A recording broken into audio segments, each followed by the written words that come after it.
Pain heals. Chicks dig scars. Glory lasts forever. Natasha Cloud, one of my favorite people on the planet, may have just completely wrecked CBA negotiations by splitting the union.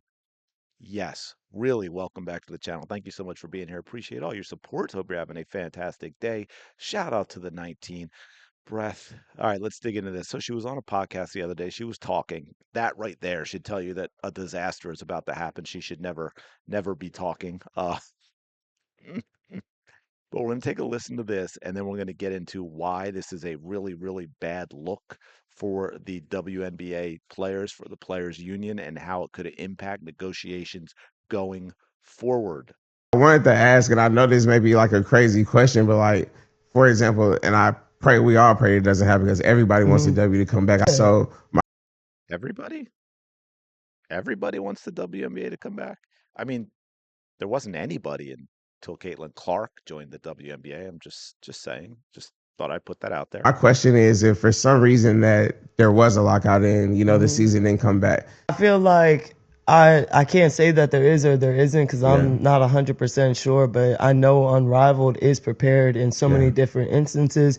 And the biggest one being that we own the space that we play in. Yeah. So if we wanted to stay here year round as the players of Unrivaled with equity in this league and with space, financial money, all that stuff, we could stay here, train, play, put on another season if need be. So that's a beautiful thing, and that's why I'm so appreciative to be a part of a league like Unrivaled. And even people out there, I know it's a touchy topic of like Project B, but at the same time, I'm so happy these entities are coming out here because now you have to move because there are challengers to you. You are not the sole entity of the best basketball players in the entire world anymore. There are other leagues out there that want to compete with you. And are you going to stand on business or are you not? Okay, wow. So many things to talk about here. First of all, at the very end, let's take that first. If you are listening, Natasha Cloud just made it very, very clear. Nafisa Collier, Brianna Stewart, Unrivaled is 100% a competitor to the WNBA. Now, this whole statement makes that clear, but specifically at the end, when she's saying, hey, you're not it, WNBA, there are other options. And then, of course, she's talking about Unrivaled, how we can put on another season. Now, I don't know if she meant this specifically about, next season, which of course would be normal, I think. Maybe she's talking about, hey, if there's a lockout, we could put on a season in the summer. Now, there's a lot of other things. Some of the stuff she doesn't understand on is, okay, you own the space, which we're going to get into that in a minute. I'm not quite sure how that's working, but you still need the media rights deal, right? You still would need the station streaming services, whatever it might be, to want to put on the games, and then media that wants, they want to pay for it, and then advertisers that are willing to pay you enough in order to keep the season going. Now, about the owning the space thing, I'm not sure exactly how that works in terms of the details. I mean, you could say, yes, they own it in that I think other stuff isn't going to be scheduled there or can't be scheduled there without their Unrivaled's permission, sort of like United Arena, if everyone remembers. And I know some people made a big deal when Fever, I think in 24, first went to Chicago, and people were upset that they didn't move it to the United Arena, but United already had something, right? These entities don't sit empty, right? They've got to make money. So there's other scheduling.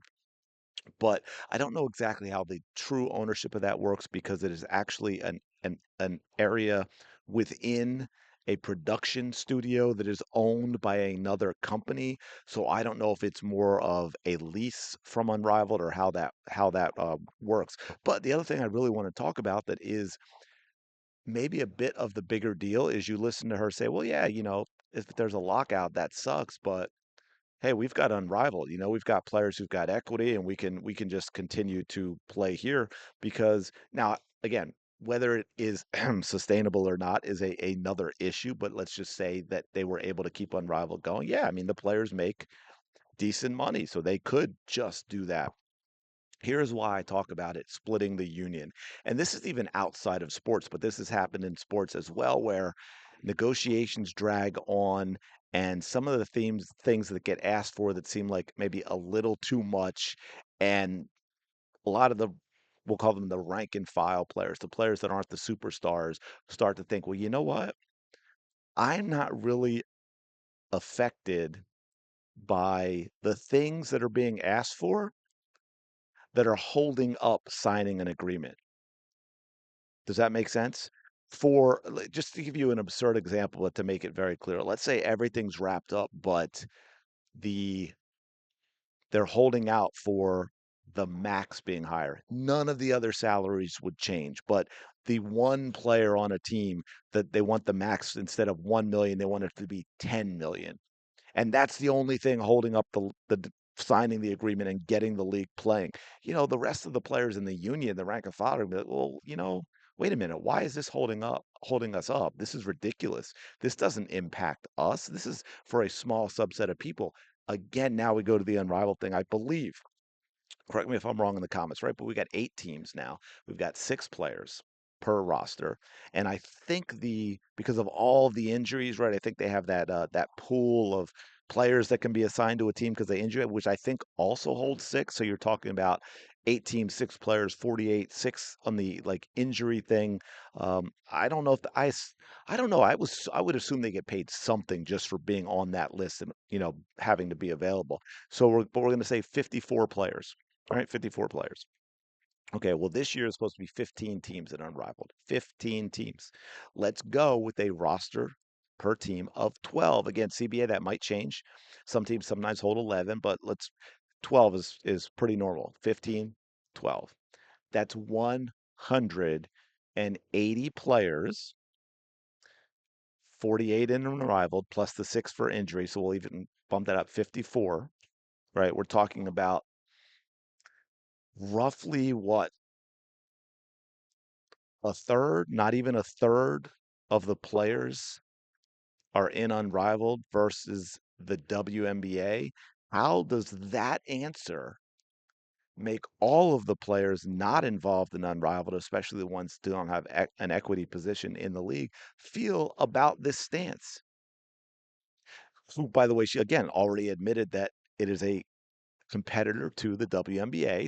And you've got Nafisa Collier and Brianna Stewart, the owners and founders of Unrivaled, who are negotiating the CBA with the WNBA.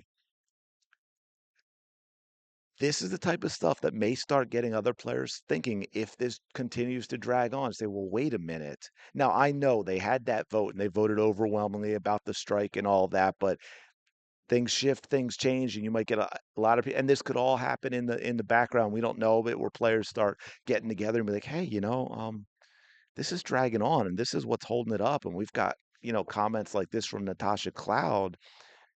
Is this really where we want to go? I mean, do we need to risk having no season at all and maybe never recovering from it in order to like get everything that we want to get that should happen over a few CBAs? Why can't we get all these great things that have already been offered?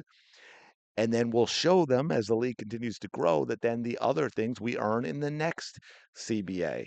I just, it doesn't make a whole lot of sense to me. This is not a good signal to show to the rest of the league to put out there. I think Natasha Cloud made a huge mistake.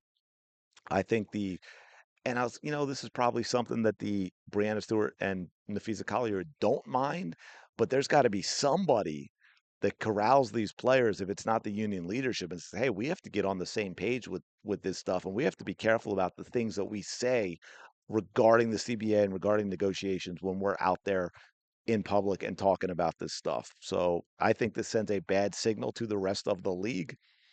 Let me know your thoughts in the comments below. Appreciate you checking out the video. Smash the like button or tap it or click it or whatever it is you need to do. Subscribe to the channel as well. I really do appreciate it.